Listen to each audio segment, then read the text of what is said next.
Everybody, welcome back to the Essential Owl. I am here today to cut this soap, which I made yesterday. If you want to see that, make sure you head over to my channel and click on that video.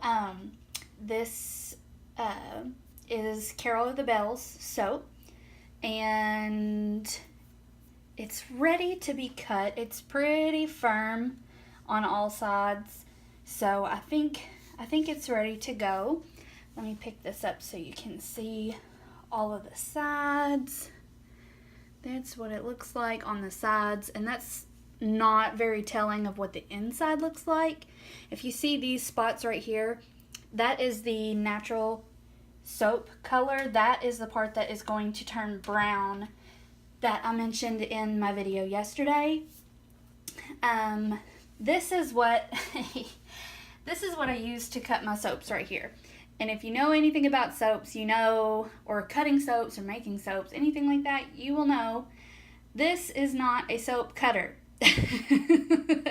This is actually a cheese cutting board that I bought, a marble cheese cutting board from Crate & Barrel. I am a pretty small time soaper right now, and I couldn't justify the cost of buying a full-blown soap cutter to myself just yet, because they range anywhere between $90 to $300 and something for the ones that cut multiple bars at a time. I'm terrible at cutting them by hand with just like a knife. So I was getting uneven cuts, and they would be all squiggly on the sides, and it was bad. So I knew I needed to do something in the meantime. And while this doesn't make the absolute most perfect cutting tool out there, if you're interested in soaping and you're looking for cheaper alternatives just while you get started, I recommend finding you one of these. It comes with a replacement wire, so if you happen to break it while cutting, you have at least one replacement. Anyway, so let's get started. I've drawn myself a line here on the surface of the cutter, and that's generally where I cut basically every single loaf soap that I make. That's the size bar that I have. I don't think it's quite an inch. It's somewhere between 1 inch and 3/4 of an inch. That just seems to be the best size bar for me. After cure, it ends up being about a 5-ounce bar after it's completely cured. Anything much heavier than that, I find that it lasts too long, and it can just be a lot of soap. And that's just me personally. Other people make like taller soaps, and that's totally fine. That's just completely personal preference. That's just how I like to do it. When I cut it this size, I end up with 10 bars out of each loaf. So that is perfect. I don't need any more than that per loaf, because like I said, I'm a pretty small time soaper as of right now. If you are interested in purchasing any of the Escentual Owl soaps, you can head over to my Etsy shop. I'm also, it's exactly the way that it's spelled here, the Escentual, Escentual Owl. And you'll see some of the soaps that I have left over there. So let's get started. And again, I've never filmed myself doing these, so if I'm a little bit jittery or kind of just all over the place with talking, I apologize. That's just how it's going to be for a little while. I like to cut off a little bit on the ends, just because if I don't, one side of the bar has this on it, and it's just not super duper attractive. So let me just cut that little bit off.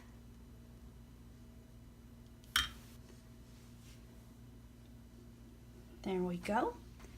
So you can see the swirl here. This yellowy part, that's the part that's going to turn brown. And you can see the swirls, and every bar is going to be different. That's one thing that I like about swirling. I apologize for the length of yesterday's video. Even with everything that I cut out and all the edits that I made and everything like that, it still ended up being like 27 minutes long. I don't imagine that most of my videos are going to be that long. I think it was just because it was the first video that I had ever done. It just kind of ended up running a little bit longer than I intended. There we go. Ooh, I like this one. You see that? It's very nice. I'm sorry the lighting isn't that great today. It's cloudy outside. I'm right in front of a window, and it's not as nice and bright outside yesterday, or as it was yesterday, rather. Set that off to the side. Scooch your booch. So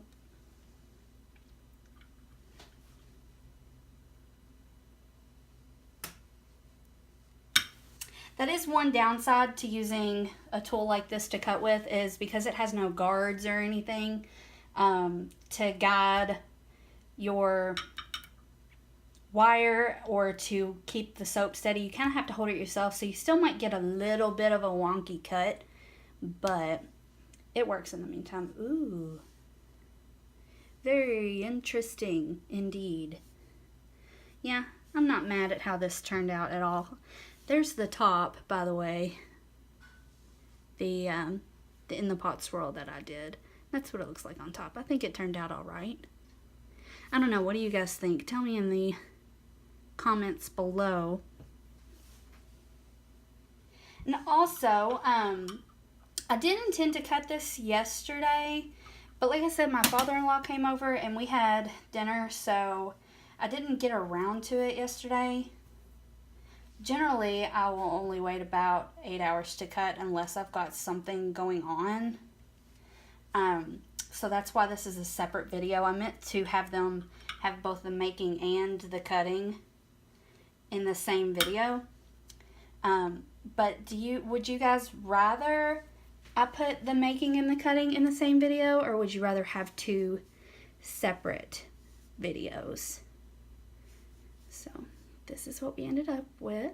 So there's not going to be too much brown in each bar. Sorry, I'm smelling it a little bit. It's more of a subtle scent because there's not as much soap batter that was that had the fragrance oil added to it. So it's not going to be as strong as some of my other bars that have fragrance oil in the entire batch. But it does still smell very nice. It has a very...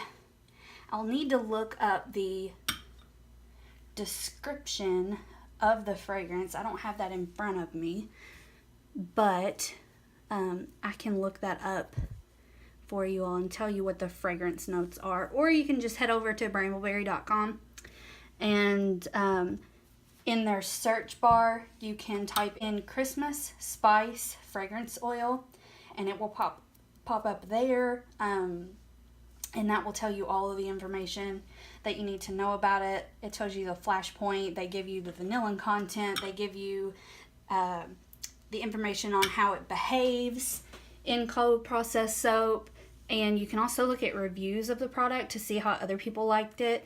If it behaved in another strange or unexpected way, that's a good way to find out before you buy it, is to look at the reviews for your fragrance oils. And that goes for any site that that you buy fragrance oils from. I don't recommend buying a fragrance oil that you're unfamiliar with. At least if you plan on using it in a big full-size batch. If you're going to buy a fragrance oil that you've never used before, even if it says that there are no strange is side effects the right word to use there? I'm not sure, but it will tell you if there are any strange happenings due to that fragrance oil. But if you've never used that particular fragrance oil before, you don't know how it's going to react in your own recipe, because everybody's recipe is a little bit different. Their execution is a little bit different. Some people add their fragrance oils at different times. And I mean, all of that, the temperature, your climate, there are so many different factors that can affect how your soap is going to behave. You can use the same recipe for every single batch and basically execute it the same exact way every single time, and you will still get batches that just do something off the wall and random, and you'll have no idea why. You may or may not ever find out why it acted that way. That's why batch notes are a good thing to keep, so that you can make note of when strange things happen. I want to clarify, since I went off on a little bit of a tangent there. I'm known to do that from time to time. But if you are looking at a fragrance oil that you're unfamiliar with, make sure you check the reviews for that fragrance oil just to see if there's anything that other people that have used it have mentioned that it causes strange behaviors in their soap or anything like that before you buy it, just to make sure that it's not going to do something crazy. And also make sure to do a test batch with the new fragrance oil before you use it in a full-sized batch. I know that's happened to me once or twice. I'm not sure why this soap behaved this way, but here's what happened. So that's what we ended up with. I've got 1, 2, 3, 4, 5, 6, 7, 8, 9. Here's my 10th bar. And I did have this extra batter yesterday that I poured into this mold. This is what I ended up with. It's just a very thin, basically soap skin. And like I said, that's probably going to be turned into soap confetti filler. And I also made this little guy. Isn't that cute? The little owl. I just love how it turned out. Not a whole lot of green, but a lot of red, a little bit of white. I think it's just so cute. If you guys can't tell, I love owls. I have so many owl decorations in my house, and I have owl jewelry, and now I have owl soaps. I even named my business after owls, because I guess I'm just a nerd that way. I don't remember where I got this mold. It's one of these little molds here. You pour it in, and then once the soap has set, you just pop it out. And they pop out pretty easy. It's a silicone mold. I'm not sure where I actually got that from. I think I got this particular owl from Etsy, and this is actually the first one of these that I made. I haven't used that mold before. I tended to forget about it anytime I had any left over, but if anybody knows where this came from, I think I bought it from Etsy, but I can't exactly remember. But if anybody knows where that came from, please let me know, and I will add the link to that shop in the description in case you want that.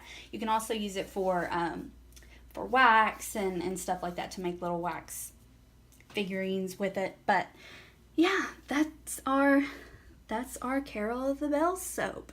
And again, as that sits, that yellowy, just off-white color will turn brown, and that's okay. I don't think it's gonna look too bad. It'll just look like spice, I guess. And anyway, that is all for today. I hope you enjoyed this video. Make sure you like, subscribe, and if you want to purchase any of Escentual soaps, head over to my Etsy shop, and I will see you all next time.